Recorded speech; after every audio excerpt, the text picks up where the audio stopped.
할렐루야.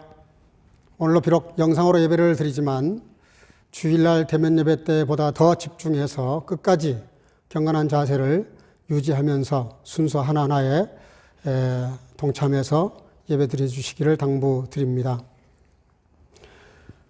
오늘도 귀한 주일 예배에 동참하신 여러분 진심으로 환영하고 축복합니다. 우리 차후에 있는 가족에게 혹은 스스로에게 인사하겠습니다. 오늘도 예배 승리합시다. 하나님은 영이시니 예배하는 자가 성령과 진리로 예배할지니라 하셨습니다. 이제 여러분 모두를 성부와 성자와 성령 이름으로 진심으로 예배에 초대합니다. 다 같이 자리에서 일어나셔서 신앙 고백하심으로 주일 예배 시작하겠습니다. 전능하사 천지를 만드신 하나님 아버지를 내가 믿사오며 그 외아들 우리 주 예수 그리스도를 믿사오니 이는 성령으로 잉태하사 동정녀 마리아에게 나시고 본디와 빌라도에게 고난을 받으사 십자가에 못 박혀 죽으시고 장사한 지 사흘 만에 죽은 자 가운데서 다시 살아나시며 하늘에 오르사 전능하신 하나님 우편에 앉아 계시다가 저로서 산자와 죽은 자를 심판하려 오시리라. 성령을 믿사오며 거룩한 공예와 성도가 서로 교통하는 것과 죄를 사하여 주시는 것과 몸이 다시 사는 것과 영원히 사는 것을 믿사옵나이다. 아멘. 자리에 앉으셔서 찬송가 94장을 다 같이 부르시겠습니다.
오늘은 우리를 대표해서 윤은혜 집사님 기도하시겠습니다. 다 같이 기도하겠습니다. 다 함께 기도드리시겠습니다. 사랑의 하나님, 언제나 우리를 눈동자처럼 지켜 보호하여 주시고 이 시간 주님께 예배하게 하시는 은혜 감사드립니다. 비록 우리가 함께 성전에 모이지 못하지만 각각 처소에서 온 마음과 정성을 다해 예배드리게 하옵시고 그곳에서 성령의 임재하심으로 큰 은혜 받게 하옵소서. 한 주 동안 우리가 알고 지은 죄, 모르고 지은 죄 주님 앞에 이 시간 회개하오니 우리를 용서하여 주시고 정결한 모습으로 이 시간 주님 앞에 나아오게 하옵소서. 긍휼의 하나님, 세계가 코로나로 인해 많은 어려움에 처하고 신음하고 있는 가운데 우리를 불쌍히 여겨주시고 속히 이 어려운 시국에서 벗어나게 하옵소서. 특별히 우리가 이 어려운 시간들을 통하여 주님의 뜻을 구하며 말씀을 붙잡고 새롭게 되길 원합니다.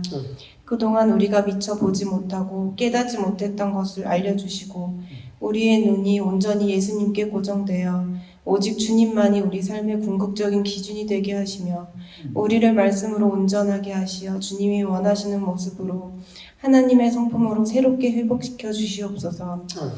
너희는 세상의 빛이라 말씀하셨는데 그동안 우리의 모습이 빛을 가리우지 않았는지 돌아보게 하시고 깊이 말씀으로 돌아가 이웃과 사회의 빛으로 나아가게 하옵소서. 값없이 받은 구원의 은혜로 현재에 안주하지 않고 영원한 면류관을 위해 항상 깨어 기도하며 거룩한 열정으로 매일을 살아가게 하여 주시옵소서. 오늘 예배 시간 올려드리는 찬양을 기뻐 받아주시고 말씀 전하시는 사자 목사님에게 영육간의 강건함을 주시고 성령의 충만함을 주셔서 오늘 전해주시는 말씀으로 이 시간 큰 은혜 받게 하여 주시옵소서. 주님, 주 예수보다 귀한 것은 없습니다. 예수님 한 분만으로 충분한 우리의 믿음이 고백이 있게 하여 주시옵소서. 감사드리며 살아계셔서 늘 우리와 함께 계시는 예수 그리스도 이름으로 간절히 기도 올려드립니다. 아멘.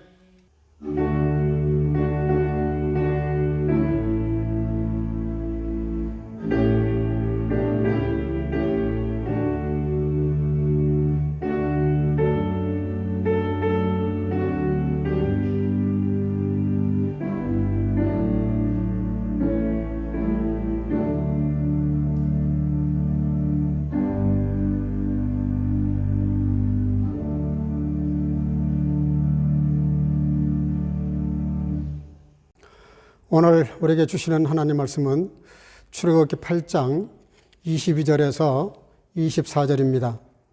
출애굽기 8장 22절에서 24절 말씀을 봉독할 때는 다 같이 자리에서 일어나셔서 다 같이 합독으로 성경을 봉독하도록 하겠습니다.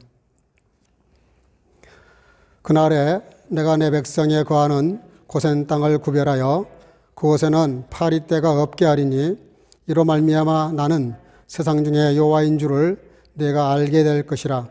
내가 내 백성과 내 백성 사이에 구별을 두리니 내일 이 표징이 있으리라 하셨다 하라 하시고 여호와께서 그와 같이 하시니 무수한 파리떼가 바로의 궁예와 그 신하의 지배와 애굽 전국에 이르니 파리떼로 인하여 땅이 해를 받더라. 아멘. 자리에 앉으시기를 바랍니다. 이 시간에는 우리를 대신해서 최현성 형제님 특별 연주로 하나님께 영광을 올려드리도록 하겠습니다.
아멘. 귀한 찬양 감사합니다. 하루는 개미 한 마리가 길을 가다가 코끼리 발에 밟혀 죽었다고 합니다. 그래서 이 죽은 개미 한 마리 때문에 개미들이 모여서 회의를 했는데 복수하기로 그렇게 다짐을 했다고 합니다. 그때 첫 번째 개미가 코끼리 목에 달라붙었다고 하죠. 그리고 두 번째 개미는 등 위에 올라타고 세 번째 개미는 꼬리에 매달렸다고 합니다. 근데 세 번째 개미가 이렇게 말했답니다. 야, 그럴 것이 아니라 우리 이 코끼리의 목을 조아서 죽여버리자. 그렇게 제의를 했다고 합니다. 그랬더니 두 번째 개미가 하는 말이 그럴 거 뭐 있냐. 그냥 발로 밟아 죽여버리자. 이렇게 얘기를 했다 그래요. 그랬더니 세 번째 개미가 이렇게 말했답니다. 그러던 저러던 일단 끌고 가자. 그렇게 이야기를 했답니다. 근데 문제는 코끼리는 개미가 자기 몸에 붙어 있는지조차도 느끼지 못했다는 것이죠. 사람이 살아가면서 가장 큰 문제 중에 하나가 뭐냐면 바로 이와 같은 개미와 같은 착각의 문제입니다. 자기 딴에는 굉장히 진지하고 심각하게 생각하고 말을 하지만 사실은 그게 큰 의미가 없을 수 있다는 그런 얘기입니다. 근데 성경 역사에 보면은 뭐 그런 사람들이 많이 있지만 특별히 이집트의 바로 왕이 바로 그런 존재였습니다. 그럴 만도 합니다. 당시에 이집트는 초강대국이었습니다. 그는 무엇이든지 명령할 수 있는 명령권을 가지고 있고 사람의 생명을 죽일 수도 있고 살릴 수도 있는 생사여탈권을 가지고 있었습니다. 국가 정책의 가장 중요한 문제들을 그가 스스로 결정을 내리는 그런 위치에 있었기 때문에 그는 이 세상에서 누구보다도 자기가 최고의 권력을 가지고 있고 자기가 마음을 먹으면 못할 것이 없다고 생각을 했던 것이죠. 근데요, 하나님이 우리 잘 아시는 대로 출애굽 당시에 10가지 재앙을 내리셨습니다. 근데 9번째 재앙이 뭔지 아시죠? 3일 동안 온 세상이 캄캄해지는 그런 재앙이었습니다. 거기는 그럴 만한 이유가 있었습니다. 당시에 원래 그 태양이라고 하는 것은 태양신이라는 게 있었는데 이 태양신의 이름이 라입니다. 라인데 그게 바로 파라오, 바로 왕을 상징했던 것이죠. 그러니까 10번째 재앙을 내리시기 직전에 9번째 마지막 재앙에서 하나님께서 갑자기 태양을 가리셔서 온 세상을 캄캄케 하신 이유가 뭘까요? 바로 왕, 너 스스로는 최고라고 생각할지 모르지만 너도 별 수 없이 아무것도 아닌 그런 존재라는 것을 스스로도 깨달아야 되고 온 이집트 백성들도 알아야 되고 특별히 우상 숭배하기를 좋아했던 이스라엘 백성들은 더더군다나 알아야 된다는 그런 이야기를 하려고 했던 것이죠. 지금으로부터 34년 전에 그러니까 1986년이죠. 그때 나온 책이 하나 있습니다. 울리시 백이라고 하는 사람이 쓴 책인데요. 리지코 게셜샤프트라고 하는 책인데 요즘 그 코로나 사태 이후로 이 책이 또다시 주목을 받고 있는데 놀라운 것은 그렇게 오래전에 34년 전에 썼던 그 책이 지금도 모든 사람들이 읽는 사람들마다 놀라는 거예요. 왜냐하면 지금 벌어지고 있는 그 현상이 이때 이분이 쓴 기록이 거의 들어맞고 있거든요. 그분이 그 쓴 내용은 이런 것입니다. 한마디로 말하면 이런 거예요. 비정상적인 것이 정상적인 사회가 될 때가 올 것이다. 그것이 이 사회의 최고의 리지코다. 가장 위기다. 위험한 순간이다. 그렇게 말을 했는데요. 그 이유를 그렇게 됐어요. 급 진보적인 가치가 이렇게 정치와 사회에 영향을 끼치면서 그 가치들을 수용할 수도 없고 통제할 수도 없는 그런 때가 온다는 거예요. 왜냐하면 너무 급진적으로 발전하다 보니까 이거를 정권이, 국가가, 그 사회가 담을 수가 없는 거예요. 통제 불가능 상태에 들어간다는 것이죠.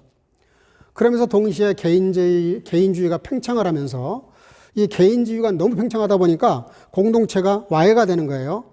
그러면서 사회성이 붕괴되면서부터 사회가 통제 불능 상태에 빠진다는 것이죠. 아마 지금 거의 비슷한 상태로 가고 있는 것 같습니다.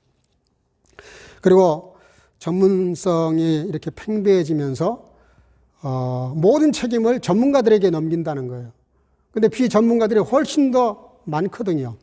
이게 무슨 뜻이냐면 문제에 대한 책임을 질 사람들이 그만큼 없어진다는 뜻입니다. 공동체보다 개인주의가 더 확대되므로 국가나 정부가 통제 불능 상태에 빠진다는 그런 주장입니다.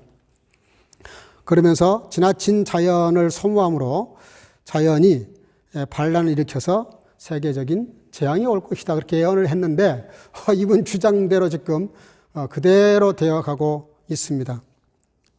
우리가 지금 코로나 상태를 보면서 얼마나 모든 게 비정상적이에요. 근데 이 비정상이 거의 지금 1년 지나다 보니까 이게 자연스러워졌어요.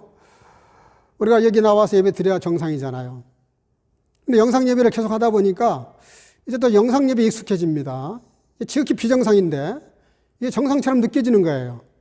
그냥 대면 예배보다는 영상 예배 드리는 것이 아무래도 편하겠죠. 교회 오는 시간, 가는 시간 빼고 뭐 번거롭게 할 거 없이 위험부담 덜어버리고 가정에서 편안하게 예배 드리면 얼마나 좋은가. 이게 지극히 비정상인데 이 비정상이 지금은 정상처럼 돼가고 있다는 그런 주장을 했는데 맞아 들어가고 있는 것 같습니다. 그렇다면은 이렇게 온 세상이 붕괴가 되는 대단히 위험한 시절이 지금 오고 있는데요. 앞으로 이 팬데믹이 끝난 다음에 더 큰 팬데믹이 올 것이다. 그게 대부분의 과학자들의 주장이고 예측입니다. 그럼 도대체 이 세상에 어디에 안전지대가 있을까? 재미있는 통계가 있더라고요. 자동차 사고로 죽는 사람이 20%랍니다. 그래서 그러면 항공기나 배를 타고 여행을 하면 괜찮겠지. 근데 이걸로 해서 죽는 사람도 17%래요. 그랬더니 그러면 그냥 걸어 다녀야 되겠다. 근데 그렇게 해서 죽는 사람이 16%. 그러면 아예 가지 말고 집에만 있어야 되겠다. 이런 분들이 그래서 죽는 사람이 10%랍니다. 무슨 얘기냐면은 안전지대는 세상 지구촌 어디에도 없다. 그런 얘기죠. 우리가 잘 아는 대로 2001년에 지금부터 20년 전이죠. 월스트리트 쌍둥이 빌딩이 무너지는 것을 우리가 생중계로 그걸 봤습니다. 저도 그걸 보고 처음에는 전혀 이해가 안 됐어요. 저 빌딩이 무너질 리가 없잖아요. 그런데 미국이라는 나라는 초강대국이고 패권 국가입니다. 세계 유일의 국가예요. 그래서 경찰 국가라고 그렇게 자처합니다. 그 심장부 그리고 세계 모든 자본을 총 집약하고 있는 월스트리트, 그 빌딩이 한순간에 무너지는 것을 우리가 두 눈으로 똑똑히 봤어요. 무슨 얘기냐면 어디에도 안전지대가 없다는 것이죠. 하나님께서 오늘 본문 말씀을 중심으로 좀 같이 생각해 보려고 하는 것인데요. 세계 지구촌 어디에도 안전지대가 없다는 것을 오늘 바로 왕에게 내린 10가지 재앙을 통해서 아주 철저하게 보여주십니다. 철저하게 증거를 하세요. 근데 놀라운 건 이 10가지 재앙이 말이죠. 전부 우상 숭배와 깊은 관계가 있어요. 그래서 하나님이 어떻게 이 재앙을 통해서 하나님이 하나님 되심을 보여주시는지를 잠깐 생각해 보려고 합니다. 잘 아신 대로 첫 번째 재앙이 나일강이 피로 변하는 그런 재앙이었습니다. 나일강은 이집트의 최고의 젖줄기입니다. 모든 물을 거기서 공급받는데요. 생명줄을 끊어버리신 거예요. 그 물을 마실 수도 없고 그 물에 살고 있는 고기도 다 죽고. 우리가 잘 아는 대로 겐지스강, 그 강도 잘 아시는 대로 이 지구촌의 그 가장 그 유력한 강 중에 하나죠. 근데 이분들도 그 강가에 내려가서 그 물이 더럽기 짝이 없는데 그 물을 마시거나 몸을 씻으면 죄가 사해진다, 씻어진다, 뭐 그런 미신을 믿고 있습니다. 하나님께서 첫 번째 재앙을 그 나일강을 치는 재앙이었어요. 근데 그 나일강은 이집트에 있어서 신 같은 존재였습니다. 그래서 신처럼 믿었던 그 나일강이 죽음의 강으로 변해버리는 순간 굉장히 당황을 합니다. 어떻게 이 강이 이럴 수가 있나? 충격을 받죠. 그래서 오늘 그 잘 아신 대로 10가지 재앙 중에 첫 번째가 피재앙인데 그 다음에 개구리, 이, 파리, 돌림병, 악성, 종기, 우박, 메뚜기, 흑암, 장자의 죽음까지 10가지 재앙을 내리시는데 그 목적을 크게 3가지로 분명히 메시지를 던져놓고 시작을 하십니다. 그 첫 번째가 뭐냐면 8장 10절에 나와 있습니다. 그가 가로되 내일이니라 모세가 가로되 왕의 말씀대로 하여 왕으로 우리 하나님 여호와 같은 이가 없는 줄을 알게 하리니. 또 출애굽기 7장 5절에는 내가 내 손을 애굽 위에 펴서 이스라엘 자손을 그 땅에서 인도하여 낼 때에 애굽 사람이 나를 여호와인 줄을 알리라. 출애굽기 12장 12절 내가 그 밤에 애굽 땅에 두루다니며 사람과 짐승을 물어나고 애굽 나라 가운데 처음 난 것을 다 치고 애굽의 모든 신에게 벌을 내리리라. 나는 여호와로라. 이 재앙 중에서 하나님이 말씀하시고자 하는 메시지가 분명한 거 세 가지가 있습니다. 그 첫째가 뭐냐면 자기가 최고인 줄 알았던, 자기가 신인 줄 알았던 착각하고 있던 바로 왕을 확실하게 깨우치는 것이고요. 이집트 사람들 특별히 바로 왕이 신인 줄 알았거든요. 그가 신이 아니고 한낱 인간에 불과하다는 것을 깨닫게 하시기 위해서 그렇게 재앙을 내리신다고 말씀하셨습니다. 특별히 이스라엘 백성들 우상 숭배하는 걸 좋아했는데 그게 아니라는 것을 깨우친 거예요. 그러고 나서 개구리와 그리고 그리고 파리떼가 온 전 지역을 초토화시켜버려요. 얼마나 놀랬겠어요. 자기들이 철석같이 믿고 있었던 신인데 자기들을 못 살게 다 초토화시키니 얼마나 충격을 받았겠어요. 이집트 당시에 헤게트라고 하는 그 신인인데 그게 바로 개구리 형상을 하고 있습니다. 이 벽화에도 나와 있어요. 그 개구리 형상을 하고 있었던 그 개구리 신, 그 개구리 떼가 나와서 농토를 다 해치는. 그러고 나서 돌림병 재앙이 오게 됩니다. 출애굽기 9장 3절 여호와의 손이 들에 있는 내 생축 곧 말과 나귀와 약대와 우양에게 더하리니 심한 악질이 있을 것이며. 당시에 황소의 형상으로 하고 있던 아피스 신이나 헬리오폴리스 신이 있었습니다. 목축의 신, 바축이라는 신이 있었고요. 또 그 우박 재앙을 내리셨는데 습기의 신, 테푸누트 신이라는 신이 있었고, 농업의 신 이시스라고 하는 신이 있었고, 공기 대기를 주장하는 신 슈라고 하는 그런 잡신이 있었는데 이것들이 다 허상이라는 것, 그것이 우리를 보호하는 것이 아니라 우리를 해할 수도 있다는 사실을 바로 왕과 온 이집트 사람들에게 그걸 산 증거로 보여주신 사건이 바로 10가지 재앙들입니다. 이게 무슨 얘기냐면 모든 물질 세계, 특별히 동물들은 이집트에서 큰 재산으로 알았어요. 근데 이들이 오히려 다 죽어버릴 뿐만 아니라 해악을 끼치니까 이집트 사람들이 멘붕에 빠지죠. 자기들의 큰 재산으로 알았던 큰 믿음과 의지가 됐던 그런 것이 한순간에 다 죽고 무너지니까 이 세상에 자기들이 의존했던 재물이 얼마나 허망한 것인 것을 깨달아요. 하나님이 이 사건을 통해서 재물의 주인도 하나님이신 것을 보여주신 것이죠. 그러나 이스라엘 백성들에게는 하나님이 광야를 나가서 땅에 있는 것을 먹지 않게 하십니다. 그리고 일부러 광야로 끌고 나가셔서 먹을 것이 없는 곳에 데려가세요. 그리고 주신 게 뭡니까? 하늘에서 메추라기가 내려옵니다. 만나가 나와요. 이게 무슨 얘기입니까? 땅에서 나는 재물, 먹을 것, 의식주, 그게 다가 아니라는 것을 가르치시는 거예요. 이스라엘 백성들이 왜 하나님께 큰 벌을 받습니까? 징계를 받습니까? 여전히 그 이집트를 잊지를 못해요. 가나안을 향해야 되는데 그 마음이 여전히 이집트를 향해 있어요.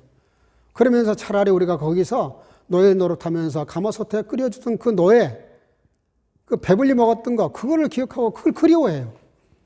그래서 하나님께서 일부러 아무것도 없는 곳에 데리고 나가셔서 땅에서 나는 것이 아니라 하늘에서 내려주는 음식, 그리고 고기, 메추라기를 먹게 하십니다. 그 10가지 재앙의 대부분 뭐냐면 자연을 통해서 내리셨는데 온 우주 만물, 이 지상에 존재하는 물질이 다 하나님으로부터 나왔고 하나님이 다스리시고 통치하신다. 이걸 가르쳐 주신 것이죠. 근데요, 오늘 읽어드릴 말씀 본문에 보면 온 이집트 땅이 난리가 났는데 유일하게 재앙이 임하지 않는 곳이 딱 한 곳이 있습니다. 그것이 바로 고센 땅입니다. 오늘 읽어드릴 말씀 22절 파리장을 내리시면서 그날에 내가 내 백성에 거하는 고센 땅을 구별하여 그곳에는 파리떼가 없게 하리니 이로 말미암아 나는 세상 중에 여호와인 줄을 내가 알게 될 것이라. 9장 26절 이스라엘 자손에 거한 고센 땅에는 우박이 없었더라. 여러분, 상관없습니다. 죄를 많이 졌냐 덜 졌냐, 더 거룩하게 살았냐 덜 거룩하게 살았냐, 부자냐 가난하냐, 나이 먹었냐 젊냐 어리냐, 남녀노소 아무 상관이 없어요. 어디에 있느냐가 중요합니다. 고센 땅에 있는 사람들은요, 이 재앙이 다 비켜갔어요. 하나님의 심판에서 벗어나 있었어요. 그냥 고센 땅에 거했던 이스라엘 백성들만 이 재앙에서 면함을 받습니다. 이게 무슨 얘기입니까? 우리가 어디에 소속된 자냐 하는 것이 중요합니다. 우리가 예배 시간에 어디에 앉아 있느냐가 그만큼 중요해요. 예배 시간에는 예배의 자리에 있는 것이 가장 중요합니다. 하나님은 하나님의 백성이기 때문에 보호하시는 거지 다른 이유가 없어요. 하나님의 백성이기 때문에 고센 땅을 보호하신 것이고 구별하여서 그들을 환난에서 면하게 하신 것이죠. 쉽게 말하면 모든 재물이 다 사라질 때도 고센 땅에 있었던 짐승들은 하나도 해함이 없었다는 거예요. 우리가 열의 하나를 드리는 것도 물질의 문제가 아닙니다. 내게 있는 것이 누구에게 속한 것이냐, 소속의 문제예요. 하나님께 속했다는 것을 믿기 때문에 우리가 그렇게 11조를 드리고 감사예물을 드리고 예배를 드리고 구별해서 드리는 것이죠. 우리가 구별해 드리는 것 때문에 하나님이 우리를 구별한 것이 아니라 하나님이 우리를 먼저 구별하셨어요. 그래서 감사해서 드리는 것이 구별해서 드리는 것입니다. 그게 굉장히 중요합니다. 출애굽기 9장 6절 여호와께서 이 일을 행하시니 애굽의 모든 생축은 죽었으나 이스라엘 자손의 생축은 하나도 죽지 아니한지라. 참 놀랍지 않습니까? 모든 게 다 죽어나가 떨어지는 판에 왜 고센 땅에 있는 것만 죽지 않았을까요? 사람만 보호하신 게 아니에요. 그들에게 속한 재물도 보호하셨어요. 그것은 하나님께 속했다는 것이 그만큼 중요하다는 뜻입니다. 우리가 잘 아는 대로 포도나무 비유를 잘 아시죠? 가지가 나무에 붙어 있으면 살지만 떨어져 나가는 순간 죽습니다. 그게 뭘 말합니까? 우리가 어디에 소속되어 있느냐가 그게 중요하다는 거예요. 내가 세상에 속한 자냐, 주님에게 속한 자냐, 이게 중요하다는 거예요. 여러분들 대단히 열심히 사는 사람들이 많습니다. 근데요, 우리 믿는 사람들도 조심해야 됩니다. 이 열심이 어디에 속한 열심이냐 하는 거예요. 이게 내게 속한 열심이면 오래가지 못합니다. 하나님 인정하지 않으세요.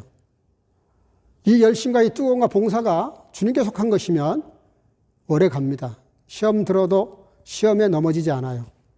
그래서 이 같은 우리가 주님을 섬기고 믿음으로 살아갈 때도요, 우리가 어디에 속했냐가 참 중요한데, 모세가 본 환상 중에 잘 아시는 대로 떨기나무 환상을 잘 아시죠?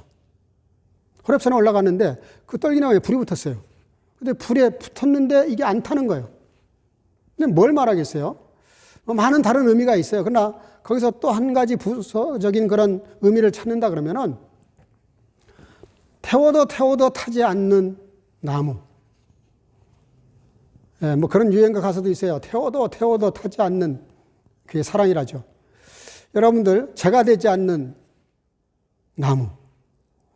모세에게 하나님이 뭘 보여주신 겁니까? 네가 지금까지 살아왔던 인간적인 수단 방법, 그게 다 너의 열심이었고 너에게서 출발한 것이었다는 거예요. 근데 내가 너에게 주는 사명, 네가 나에게 받은 그 은혜를 가지고 내게 속한 자가 되고 내게 받은 사명을 가지고 내 열심을 가지고 나를 향한 충성을 가지고 그 일을 열심히 하다 보면 그 열심이 다하지 않는다는 것이죠. 여러분, 등잔이 있는데요, 기름을 태우는 사람이 있고 심지를 태우는 사람이 있다 그래요. 기름을 태우는 게 맞는 겁니다. 심지는 타면 안 되는 거예요. 그 심지가 곧게 주님에게 꼽혀 있어야 되는 겁니다. 그게 진짜죠. 여러분들, 이스라엘 백성들이 왜 문제가 됩니까? 이방 나라에 가 있어도 그 심지가 변함이 없이 주님께 속해 있으면은 하나님은 언제나 그들을 보호하셨어요. 근데 가나안 땅에 있으면서도 이 심지를 다른 데 심는 거예요. 우상을 근거로 사는 거예요. 그러니까 똑같이 열심히 내는 것 같고 똑같이 믿음으로 사는 것 같은데 그 출발이 다르고 근거가 다르기 때문에 하나님께 인정을 받지를 못했던 것이죠. 여러분, 우리가 이 팬데믹을 지금 겪고 있는데요, 팬데믹보다 더 중요한 게 있습니다. 이스라엘이 노예로 있었던 이집트의 10가지 재앙을 통해서 우리에게 보여주시려고 했던 것인데요, 하나님이 10가지 재앙을 내리신 건 10가지 재앙 자체가 목적이 절대로 아닙니다. 그걸 통해서 뭘 말씀하시려고 그러죠? 세상이 아무리 어마어마하고 대단한 것이라 할지라도 그건 아무것도 아니라는 거예요. 예, 정말 나싱이에요. 아무것도 아니에요. 허무한 거예요. 오직 여호와 하나님에게 속한 것만 의미가 있고 가치가 있고 살아남는다는 뜻이에요. 하나님만이 유일한 신이라는 거죠. 여러분들, 어떤 사건이 벌어지면 사건 자체에 우리가 늘 빠져들어가요. 함몰돼 버립니다. 물론 그 자체도 중요하죠. 더 중요한 게 뭐냐면 왜 이런 일이 벌어지냐는 거예요. 지금 왜 팬데믹을 주셨을까요? 깊이 생각해야 되고 기도해야 됩니다. 38년 된 환자를 고쳐주신 사건 잘 아시죠? 그 사람의 문제가 뭔지 잘 아시죠? 예수님 찾아오셨을 때 내가 낫고자 하느냐? 예, 그럼 끝나는 거예요. 근데 내가 낫고자 하냐 그랬더니 딴 소리를 해요. 내가 저 연못에 내려가려고 하는데 다른 사람이 먼저 내려간다는 거예요. 이게 무슨 얘기입니까? 내려가는 것은 어쩌다가 나을 수도 있는 수단이에요, 수단. 내려가는 목적이 뭐냐면 낫는 거예요. 그럼 38년 동안이나 낫기를 그렇게 간절히 소원했던 사람이 낫고자 하는 마음으로 어디 가버렸고 연못에 들어가는 것이 목적이 되어버렸어요. 우리가 신앙생활을 그렇게 하고 있지 않습니까? 정말 우리가 하나님의 영광을 위해서 살아야 되는데 우리가 살다 보니까 삶에 너무 빠져들어가요. 열심히 공부해야 됩니다. 공부에 빠져버리면 안 되는 거예요.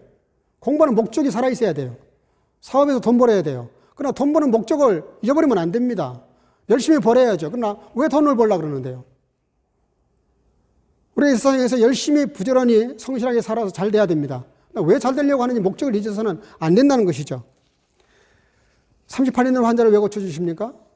예수님은 그 사람의 병도 물론 고쳐주시기를 원하셨지만 더 중요한 걸 고쳐주고 계셨어요. 그게 뭐냐면 수단이 목적이 돼버렸고 목적이 수단이 돼버린, 한마디로 말할게요, 뒤집어진 인생을 사는 그 가련한 사람을 제자리에 올려놓은 거예요. 제자리로 돌려놓은 거예요.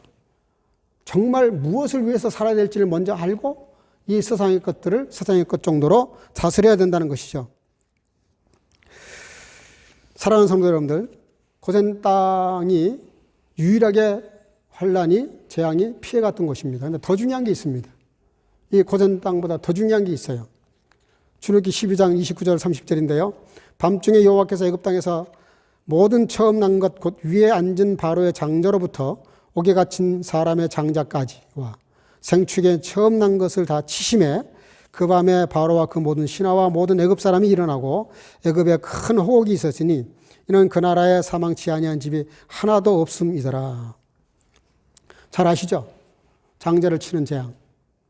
왕의 아들이든 짐승의 아들이든 상관없어요. 계급 따지지 않고 빈부노초, 노소를 따지지 않았어요. 무조건 장자는 다 죽습니다. 그런데 유일하게 사는 방법이 있었죠. 어린 양을 그 가정의 식구대로 잡아서, 그래서 그 피를 그 틀에다가 좌우에 바르라는 거예요. 위와 좌우에 바르면 그 피를 보고 그 죽음의 신이 건너뛰시겠다고 이스라엘 사람들에게 알려주셨어요. 아마도 이집트 사람들 중에서도 그 소식을 들은 사람들이 있긴 있었을 것 같아요. 근데 어디서 결판이 납니까? 그 말을 듣고 받아들이고 실천에 옮겨서 정말 어린 양을 잡아서 피를 바른 사람들은 그 죽음의 신이 건너뛰었습니다. 여러분, 고센 땅이 뭘까요? 진정한 고센 땅이 뭘까요?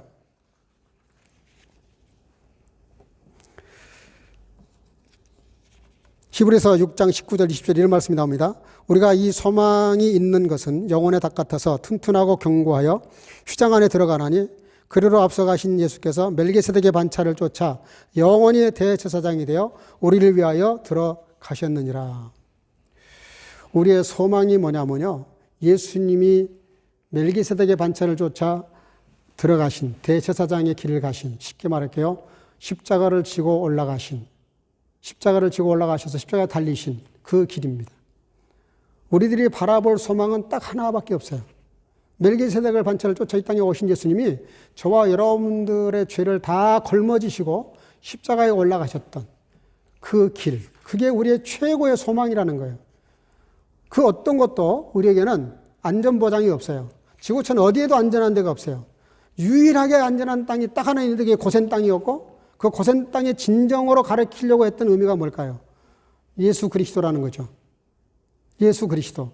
그분이 모든 삶의 기준이 된다, 그런 뜻입니다. 그 저널리즘의 표준을 제시했다고 말하는 CBS TV 앵커 월터 크론카이트라는 분이 있었는데요. 이분이 전설적인 사람입니다. 19년 동안 앵커 생활을 했는데요.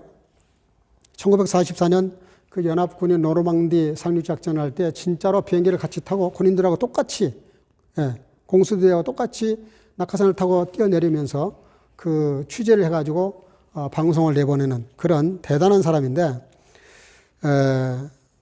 존 F 케네디 암살 사건이라든지 그 마틴 루터 킹 목사 암살 사건이라든지 또 그 올랑군과 전쟁할 때 그 전쟁을 단번에 끝내버렸던 보도를 이분이 보도를 해요.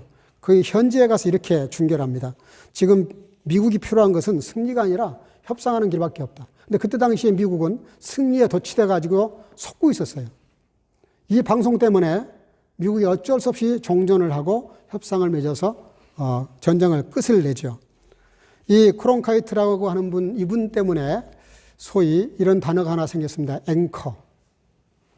15분짜리 뉴스를 하다가 이분 때문에 30분으로 뉴스를 늘렸는데 그때 당시에는 파격이 있다 그래요. 그러니까 60년대부터 이분이 그 텔레비 앵커로서 이렇게 앵커를 했는데 그 앵커라는 이름이 헬라어에도 있고 라틴어에도 있습니다. 이 앵커라는 게 뭐냐면 기준이 된다는 뜻이에요.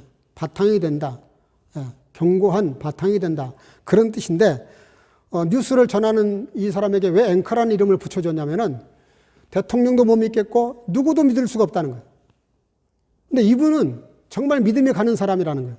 그래서 이분에게 앵커라는 이름을 붙여준 그때부터 뉴스를 전하는 사람들을 가리켜서 앵커라는 이름을 붙였다고 합니다. 여러분, 우리들에게 진정한 의미에서 영적 앵커가 누굴까요? 정말 우리들에게 삶의 기준이 되고 그가 말하는 정보는 정확한 것이고 거짓이 없고 진실뿐이고 그것이 우리를 살릴 수 있는 생명이 되는 그 앵커가 누굴까요? 성경은 10가지 장을 통해서 우리에게 말씀하시는 게 뭡니까? 그게 하나님이시고 만군의 여호와 하나님이시고 우리를 위해서 이 땅에 오셔서 십자가에서 죽으신 예수 그리스도뿐이라는 것이죠. 그 출애굽 사건의 목표를 하나님께서는 여러 번 밝히셨는데요. 출애굽기 5장 1절에 이렇게 말씀하십니다. 그 후에 모세와 아론이 가서 바로에게 이르되 이스라엘 하나님 여호와의 말씀에 내 백성을 보내라. 그들의 광야에서 내 앞에 절기를 지킬 것이니라 하셨나이다. 절기를 지키기 위해서 내 백성을 놔달라고 그렇게 이야기했어요. 물론 궁극적인 목적은 가나안 땅에 가는 것이었습니다. 그런데 가나안 땅을 왜 갑니까? 제사의 백성, 제사장의 나라, 예배의 사람들로 만드시겠다는 거였어요. 이렇게 그 10가지 재앙을 왜 내립니까? 10가지가 다 신이었어요. 이방 신이었어요. 그 이방 신들 속에서 묻혀 살았던, 노예로 살았던 이스라엘 백성들을 구출해 낸다는 게 뭡니까? 잘못된 신앙, 잘못된 신앙의 대상, 철저히 화상을 따르고 있는, 미신을 믿고 있는 그들을 깨우쳐서 정말 주님만을 따르도록, 정말 유일하신 하나님, 예수 그리스도, 그분만이 우리의 진정한 삶의 안전처라는 걸 깨닫고 그분에게 돌아오도록 만들기 위해서 이스라엘 백성들을 빼내시는 건데, 그 빼내셔서 가나안 땅에 가나안 백성으로 삼기 위해서 하신 일이 뭡니까? 예배의 사람으로 만들기 위한 것이었어요. 사랑하는 성도 여러분들, 예배가 그만큼 중요합니다. 하나님은 모세를 통해서 아론을 통해서 바로 왕에게 분명히 전달을 했어요. 내 백성을 보내라, 내보내라. 3일 길을 나가서 제사를 드려야 된다. 예배를 드려야 된다. 사랑하는 성도 여러분들, 지금 이 팬데믹 때문에 영상 예배니 뭐니 하면서 점점 우리들의 예배가 약화되지는 않을까 사실 높아심이 목사로서는 있어요. 정말 다행인 것은 우리 선교 가족들 영상이지만 다 예배를 잘 드리고 있어요. 너무 감사합니다. 그러나 이것으로 비정상이 정상이 될 수는 없습니다. 다시 우리가 대면 예배를 할 수 있는 순간이 올 때를 더 깊이 기도하고 간절히 기도하는 가운데 정말 우리가 예배의 사람이 됐을 때 그 예배의 사람이 있는 곳, 정말 예수님이 마음의 중심이 되는 사람이 있는 곳, 그게 고센 땅이죠. 예수 그리스도의 보혈의 피를 믿고 그 주님이 나를 위해서 죽으신 그 사실을 믿고 믿음으로 받아들여서 지금 이 고난주간, 사순절 기간을 지나고 있는데 말씀을 깊이 묵상하시면서 좀 더 주님께 가까이 나아가는, 내게 있어서 바로는 누굴까? 내게 있어서 우상은 뭘까? 내가 정말 죽여버려야 될 그 재앙을 내려야 될 우상은 뭘까? 깊이 기도하시면서 하나씩 하나씩 우상들을 죽여나가는, 주님의 재앙을 내린 것처럼 하나씩 하나씩 죽여나가는 가운데 오직 유일신 하나님 예수 그리스도만 남는 그런 사순절 기간이 될 수 있기를 주님 이름으로 축복합니다. 기도하겠습니다. 사랑과 은혜가 충만하신 아버지 하나님, 오늘 10가지 재앙을 통해서, 그리고 마지막 재앙을 통해서, 그리고 고센 땅에 거처함으로 안전했던 이스라엘 백성들을 통해서 우리에게 정말 참 절대자 하나님, 그분은 오직 하나님밖에 없음을 깨닫게 도와주시고, 특별히 아버지 하나님 10가지 재앙, 죽음으로, 장자가 죽음으로 끝났던 그 싸움, 장자 되신 우리 예수님께서 죽으심으로 모든 인류의 죄악을 끝내버리시고 그분을 통해서 하나님의 나라를 허락해 주신 그 놀라운 사실을 믿으면서 우리 사랑하는 성도들, 내 마음속에 있는 10가지 재앙을 통해서 내게 우상이 되고 있는 세상에 속한 것들을 다 제거해버리게 하시고 오직 예수 그리스도만 남는, 그래서 정말 주님의 고난과 부활을 체험할 수 있는 우리 온 성도가족과 예배드리는 모든 지체들로 축복해 주시기를 간절히 소원하옵고 예수님 이름으로 기도하옵나이다. 아멘. 주신 말씀 생각하시면서 찬송가 199장을 부르시겠습니다. 199장을 부르시면서 준비하신 예물을 드리도록 하겠습니다.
드린 예물을 위해서 봉헌 기도를 드리겠습니다.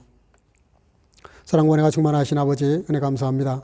오늘도 주 앞에 여러 모습으로 예물을 드리지만 하나님, 저들의 중심을 보시는 아버지, 열애 하나 드리는 성도들, 또 감사의 예물을 드리는 성도들, 또 선교와 구제 예물을 드리는 성도들, 또 주일헌금을 드리며 어린 생명들이 주일헌금을 드린 예물들 주님께서 받으시고 하나님 그 중심대로 갚아주시되 만배로 갚아주시고 그렇지 않는 인생보다 더 차고 넘치는 생을 살아가기에 부족함이 없도록 각자의 심령을 따라서 아버지의 복을 채워주시되 물질의 복을 허락해 주셔서 조금도 어려움이 없게 하시고 물질 때문에 시험 들지 않도록 은혜 베풀어 주시기를 간절히 소원하고 주님께서 언제나 때와 시를 따라 돕는 은혜로 채우셔서 풍성한 삶을 살아가도록 함께 하시기를 간절히 소원하고 예수님의 이름으로 축복하고 봉헌하며 기도하옵나이다.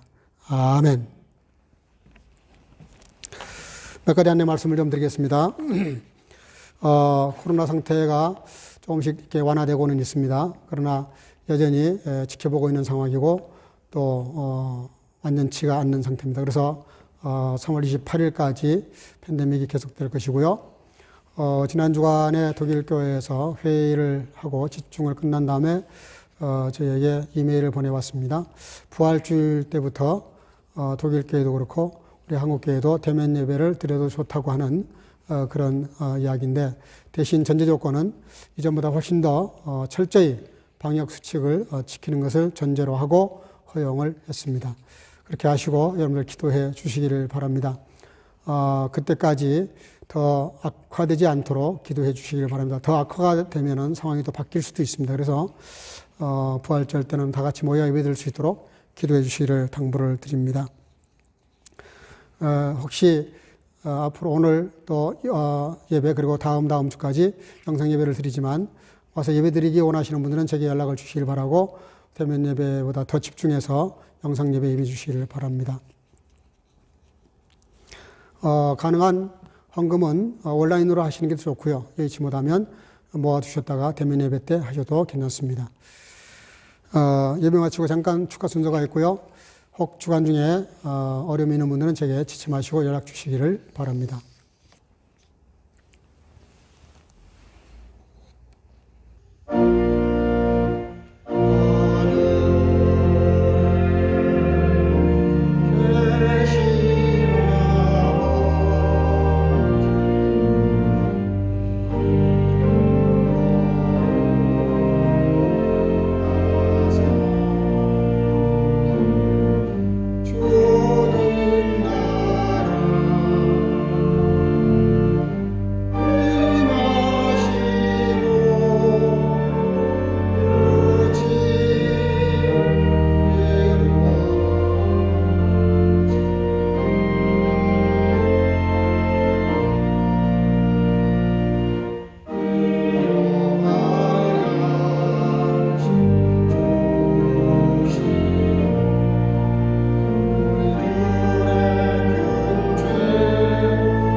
Und ich werde an selbigem Tage das Land Gossen aussondern, in welchem mein Volk weilt, dass da selbst keine Hundsfliegen seien, auf das du bist, dass ich Jehova in der Mitte des Landes bin. Die Gnade unseres Herrn Jesus Christus und die Liebe Gottes und die Gemeinschaft des Heiligen Geistes sei mit euch allen. 아멘. 그날에 내가 내 백성에 거하는 고센 땅을 구별하여 그곳에는 파리떼가 없게 하리니 이로 말미암아 나는 세상 중에 여호와인 줄을 네가 알게 될 것이라. 이제는 우리 구주 예수 그리스도의 놀라우신 은혜와 아버지 하나님의 극진하신 사랑하심과 성령의 교통으로 충만케 하심이 오늘도 이 땅의 절대자 참신 그분은 오직 여호와 하나님 우리 주 예수 그리스도밖에 없는 줄을 믿고 오직 주님만을 의지하고 믿음으로 살아가기를 마음속에 결단하는 사랑하는 성교화정 머리의회와 함께 영상으로 예배드리는 모든 지체들 머리마다 이제로부터 영원토록 함께 있을지어다. 아멘.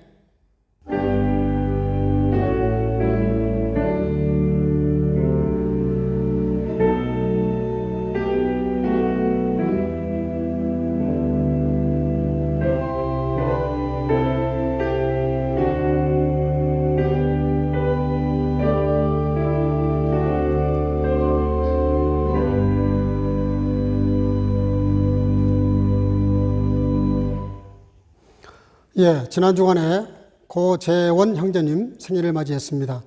우리 다 같이 축하성으로 축복하도록 하겠습니다.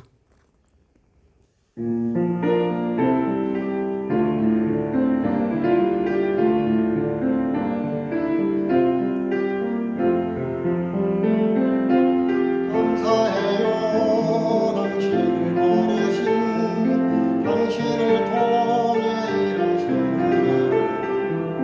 사랑해요 당신의 있는 그대로 축복해요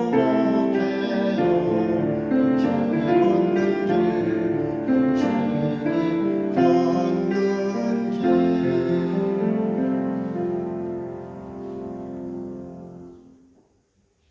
다 같이 기도하시겠습니다.